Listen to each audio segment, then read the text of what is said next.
lang po kay Guteza, are you bothered by his disappearance? And ano po yung current efforts right now to locate him? Well, obviously, sincere yung efforts to locate him. Ano? Kasi he has to clarify yung kung meron siya maidadagdag, idagdag niya. No? So, importante yung kanyang presence kung meron siya maidadagdag pa sa kanyang nauna ng pinahayag. At saka concerned din kasi hindi na natin alam kung ano nangyari sa kanya. No? May mga claim na nasa marine compound, hindi naman pala. May mga, at saka parang gusto ko rin malaman sa kanya, sino ba talaga yung naggawa ng affidavit mo? Kasi nakita ko yung interview ni dating Congressman Mike Defensor, katulong sila Sinasabi niya na they helped Gutesa draft his affidavit. So kailangan maklarify din yun. Hindi ba ang sariling gawa ni Gutesa yung affidavit? Kung hindi niya sarili, sino yung mga tumulong sa kanya na maggawa ng affidavit? Ano po yung basa or tingin nyo, analysis nyo dun sa situation? Is he hiding or meron po bang nagtatago sa kanya? Hindi ko alam. Yung guess mo is as good as mine, ano? Kasi wala nga nakakalam, tahimik na tahimik. Alam nyo, ganito lang yan, ano?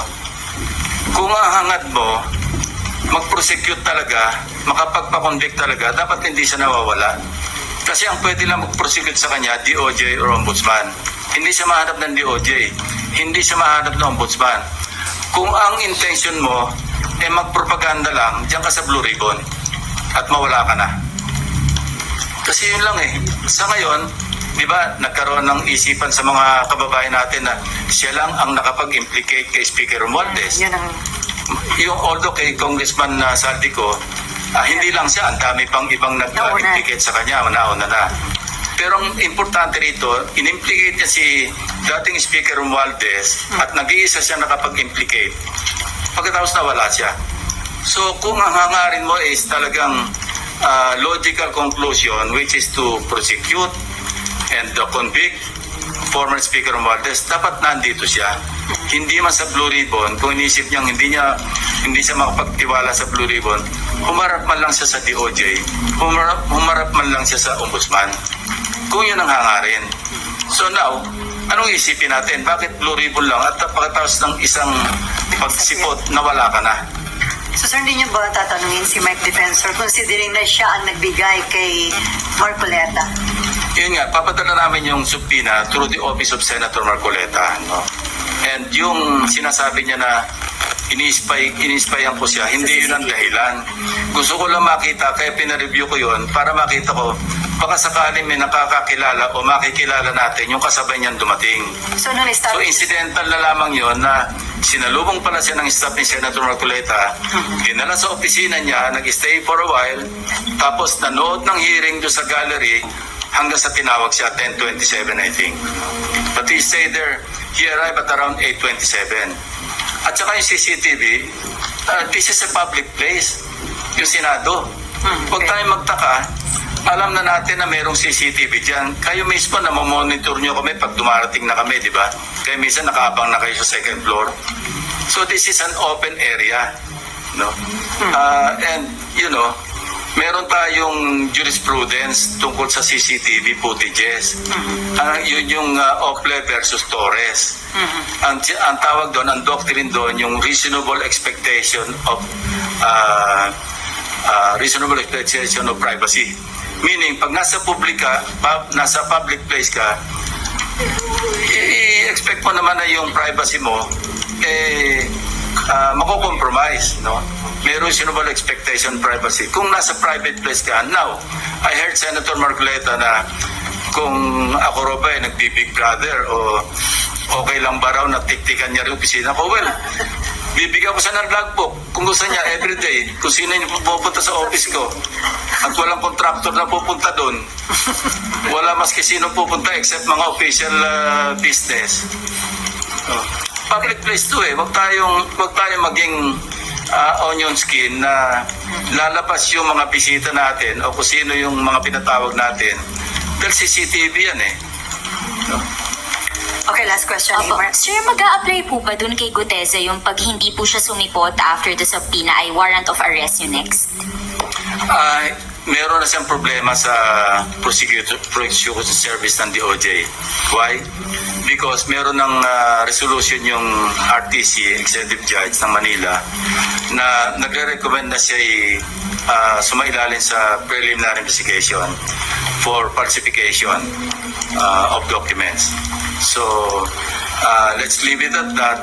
Now, hindi naman siya, ibig sabihin, pumunta siya rito on his own volition. Para gipitin pa siya na i-issue siya ng subpoena and then warrant of arrest, papakontempt. I don't want to go there.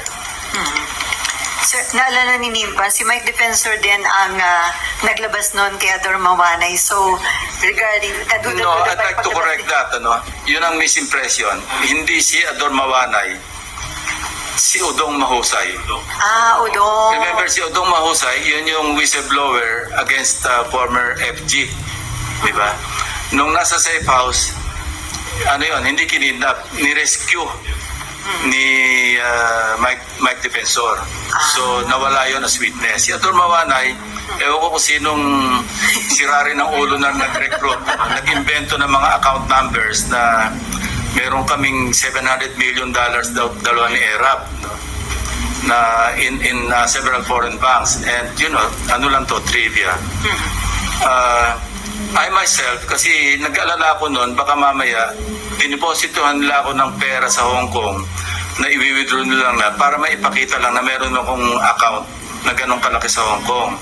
So ako mismo nagkusang loob noon, I wrote the regional director of HS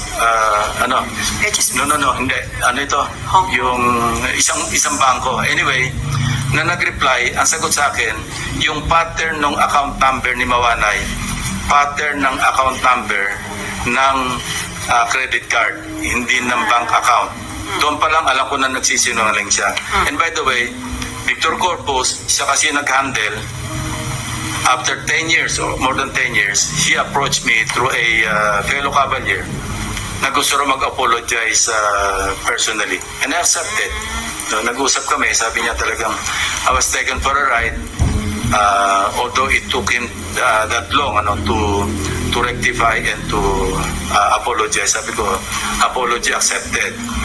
Even yung one major daily, yung Philippine Daily Inquirer, kasi naging subject ko ng libel case yung Philippine Daily Inquirer.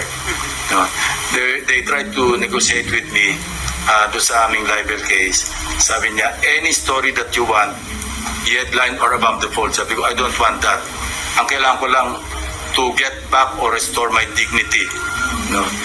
Maggawa lang kayo ng konting erratum, public apology, kasi talagang for the longest time, yung nagsuffer ako ng gusto. So, this is nothing new to me, yung nangyaring ganyan na nagre-recruit ng witness, nakapanira ng tao, because I've been there. I've done that. So sir, may info ka ba? Bakit si Mike Defensor ang nilapitan ni Gutesa? Tapos si Mike Defensor inilapit naman kay Senator Marcoleta. Hindi importante sa akin yun. Importante sa akin, yung aking trabaho bilang Blue Ribbon Chairman. Yung mga side lights, yung mga distractions, yun ang nakakasira sa investigation. When somebody disrupts the proceeding, when somebody distracts yung attention, hindi tayo makapokus sa real issue, then doon tayo maliligaw. Okay. Marlon, then Camille, and then Raymond, and then Nympha. Since na-mention nyo na valid naman yung testimony dahil under oath na sinabi sa hearing, may effect pa ba rin sa credibility niya yung sinasabing forged? Yes, valid, pero somehow makaka-affect sa credibility niya. Kasi di ba sabi rin ng mga abogado, falsus in uno, falsus in omnibus, false in one, false in all. So, hindi ko sinasabing hindi totoo yung sinasabi ni Gutesa sa kanyang affidavit o sa kanyang pagsasalaysay sa Blue Ribbon Committee. Pero hindi ko rin sinasabi na solid yung kanyang credibility kasi siya mismo nagsabi, nang tanongin siya, na siya mismo nagpa-notaryo ng kanyang sinupang salaysay.